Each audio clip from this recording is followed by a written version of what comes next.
And welcome back to the Rocket League Film Room. This is A-Dub, and today we're looking at a replay from the guy by the name of Jaypotayto.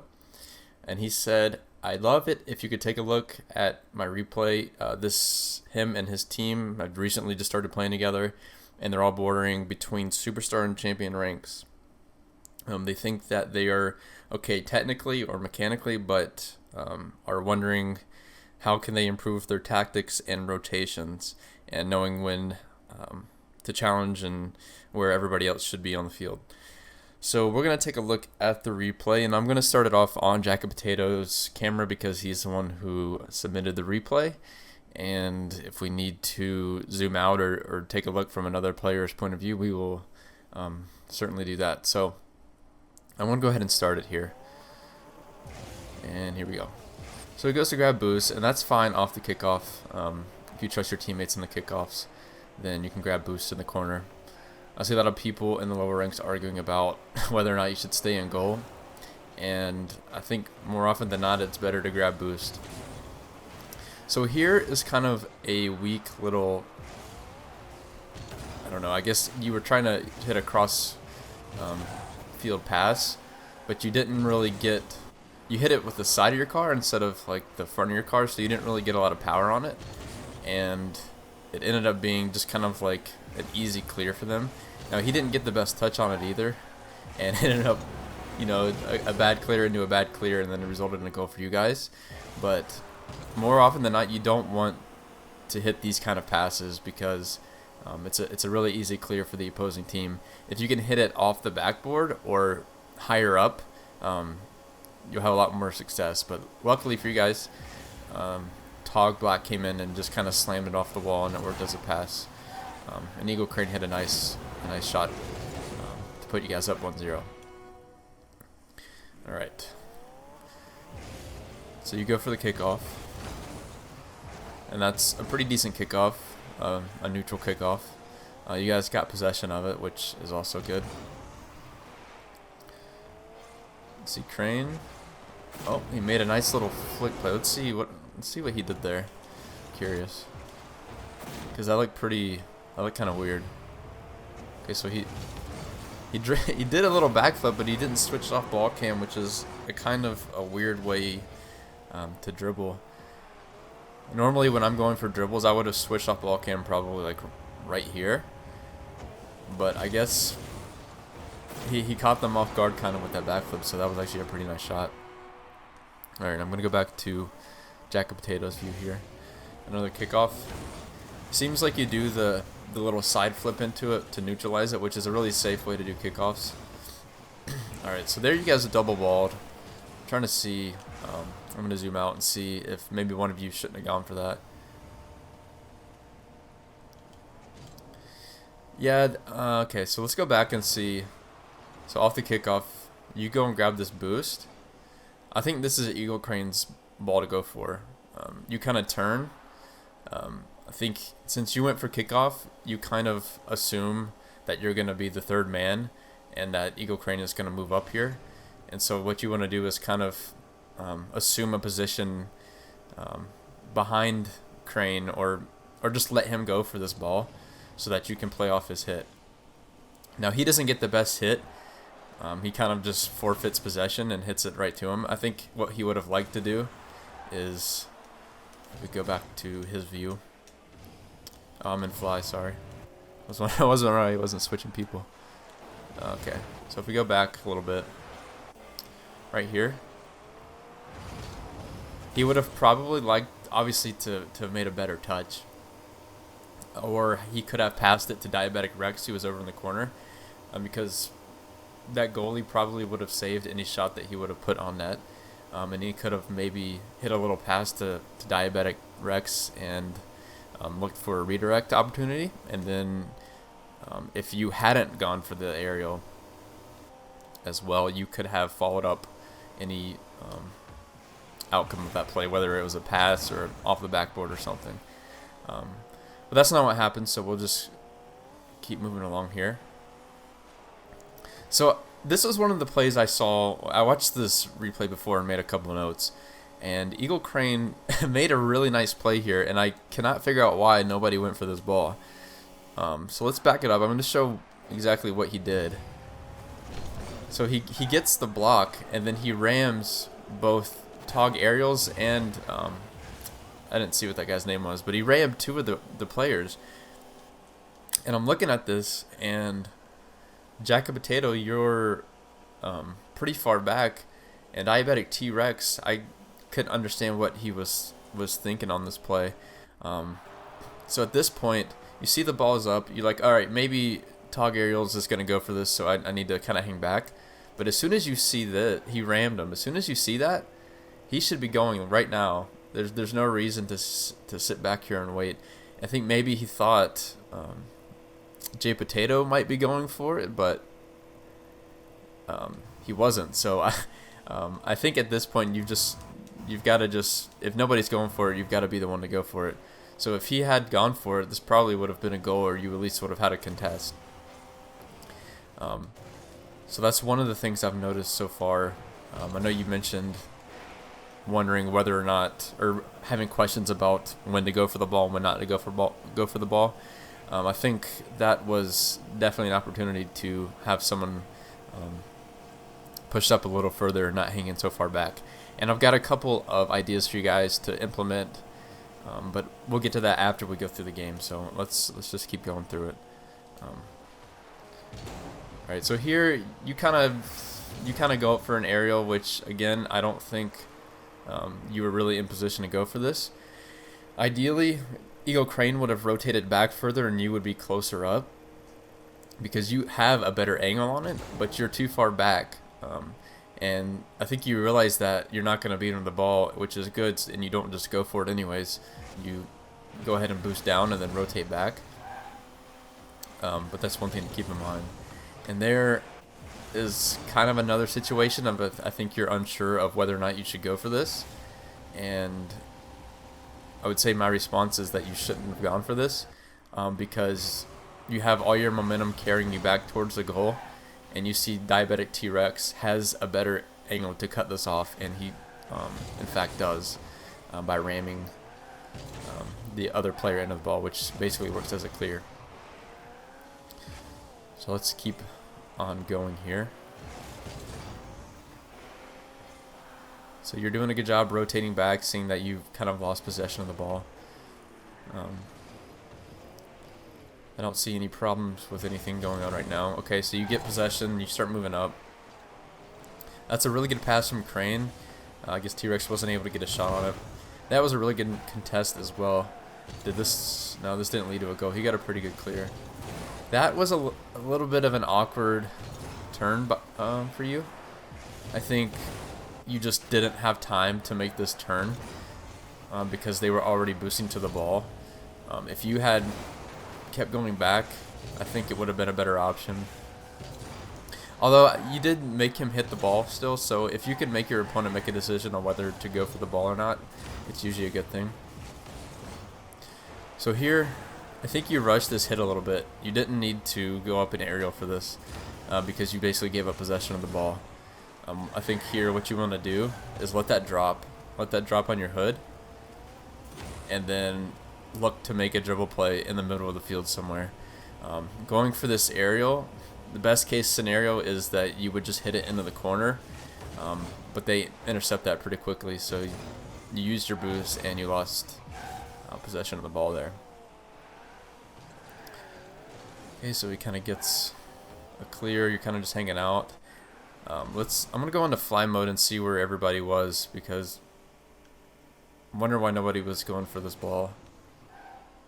So T-Rex comes rotating back, and then you both kind of move up into the corner. That's not really an ideal way to approach this. I think what you want to do, this is your ball to go for right away. So you see this coming in the corner, you need to be pushing up. You can tell by the way he's going up for this, that's really the only place he can hit it is into the corner. His momentum's carrying him that way. The ball is already going that way. So you should already be pushing up in that corner. Instead, T-Rex kind of sees that you were unsure, so he moved up in the corner. But he was coming in behind you, so really that should have been your ball to go for, but it worked out because he did get it clear. And again, another situation of having two in net is not really what you want to do. So let's take a look and see why. Okay, so Eagle Crane actually flipped into the net. And maybe you guys were on comms. Maybe you said he wasn't a net, or he was flailing in the net, so that's why you were hanging out. But I think what you probably want to do, let's go back to your view, is maybe you couldn't read this off the wall. And I've got a lot of hours, so I knew where this was gonna bounce. But if you can, already start pushing out once you see that that ball is bouncing off. You went pretty late, and he was able to get a flick over you, which I think ends up leading to the goal, because then that caused your teammates to double commit.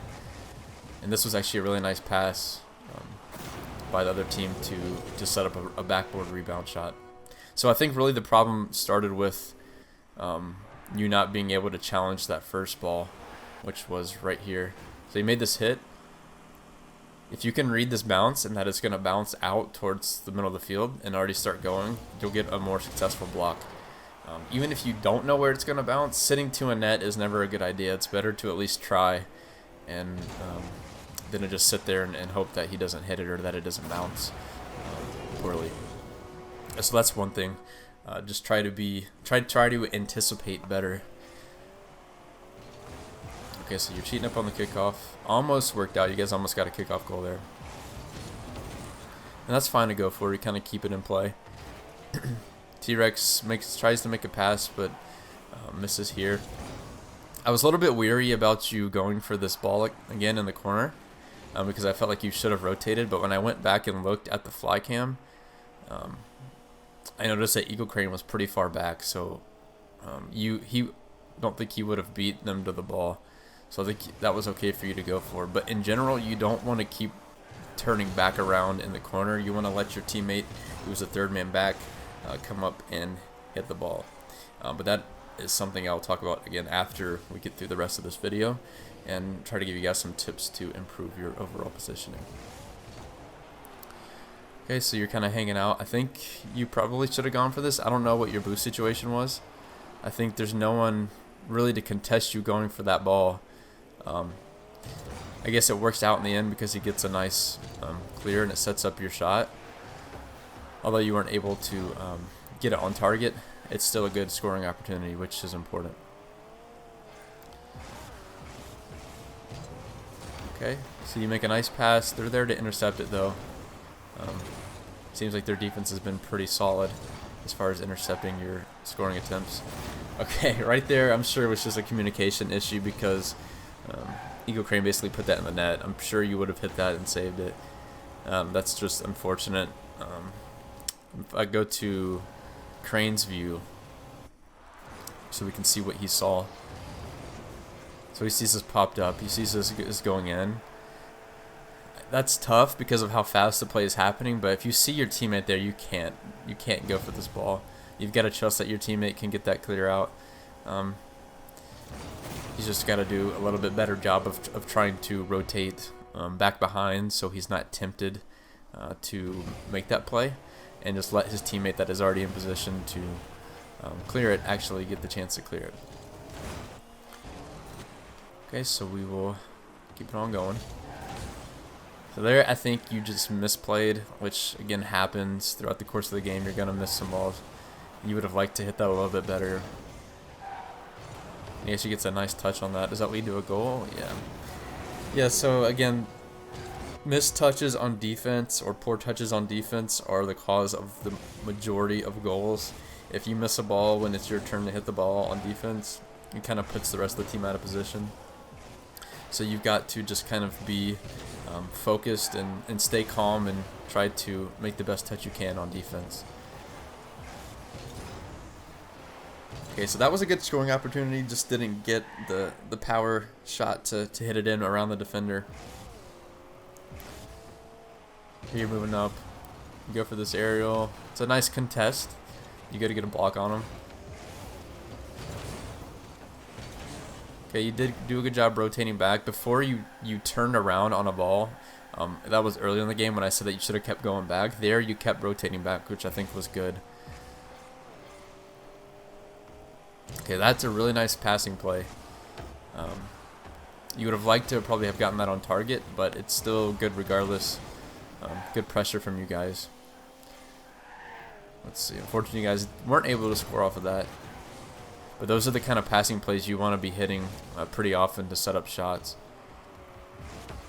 Okay, you do a good job there starting the dribble, but I think you might have panicked a little bit. I think you had a little bit more time and didn't need to try and flick that right away. So let's see. I'll go back to fly view. Yeah, so you definitely had more space to make sure you got a good flick. I think you rushed it a little bit and it caused you to not get the best flick that you could have gotten. Okay, so wait, how did you guys score? Oh, you guys got... Oh, that's a really nice last second goal. I'm sure that was pretty exciting for you guys. Okay, so overtime, we can see that you guys lost. So let's see kind of what happened here. Let's fast forward a little bit. Okay, kind of waiting. This is confusing. You do a good job there of waiting for the dust to clear, so to speak. When you got that many people trying to go for the ball, you kind of have to be patient to see who's going to hit it. Oh, and then the pinch. Yeah, those plays are dangerous to challenge. If you're... Who challenged it? I think it was Diabetic Rex. If you're this guy up here, you have to be really careful how you challenge these balls. In this situation, the way that he was positioned, coming at it with this angle, you know this is going to pinch straight back towards your net. You've got to be really careful about trying to challenge in these scenarios, because I see a lot of goals lead to this, especially in a little bit of the lower ranks, when they don't fully understand how the 50-50 physics work. Let's see, and I think Eagle Crane turned the wrong way as well.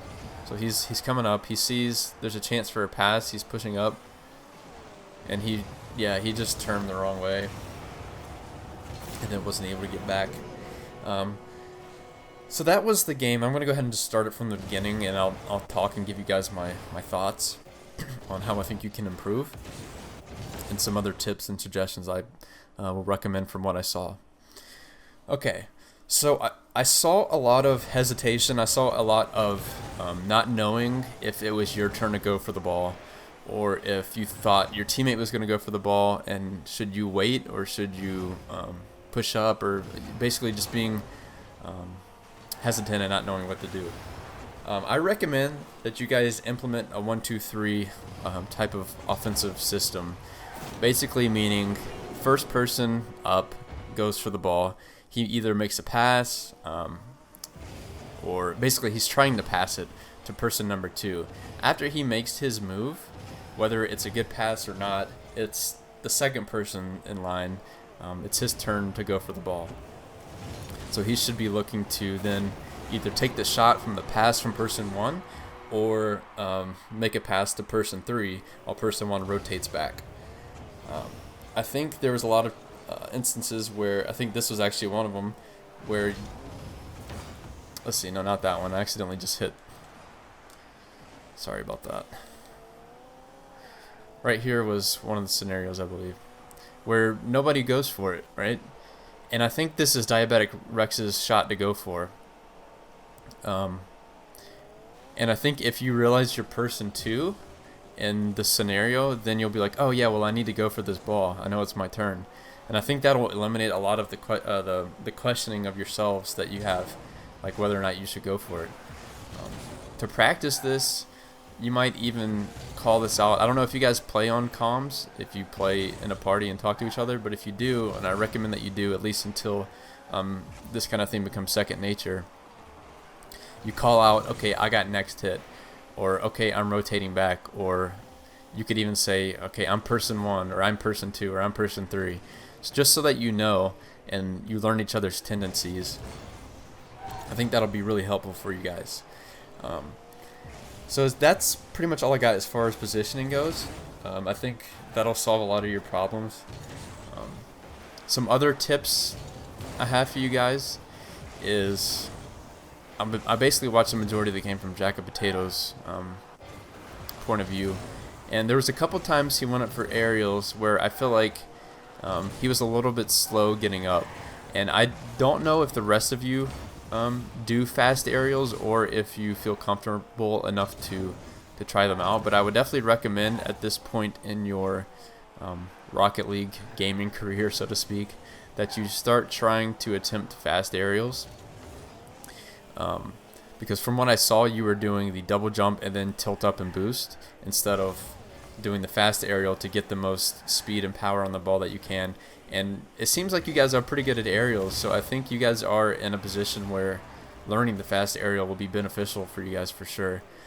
Anytime you can beat your opponent to the ball in the air, and I think that's another scenario right there where if you had done the fast aerial, you would have probably blocked this. You would have beat him to the point. But instead you do this double pop, right? And then you start boosting and tilting at the same time, which is slow. It's pretty slow once the game really gets up into the higher ranks. So what I'm going to do, I'm going to link some tutorials to doing the fast aerials because I'm not going to try and teach you how to do it in a video like this. But there's some pretty good ones that people have done. So I'll send you guys the links for that.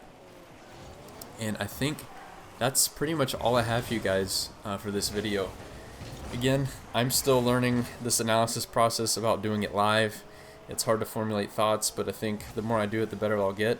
Hopefully, though, there's still some helpful information in here for you guys. And if you need further analysis, don't hesitate to ask.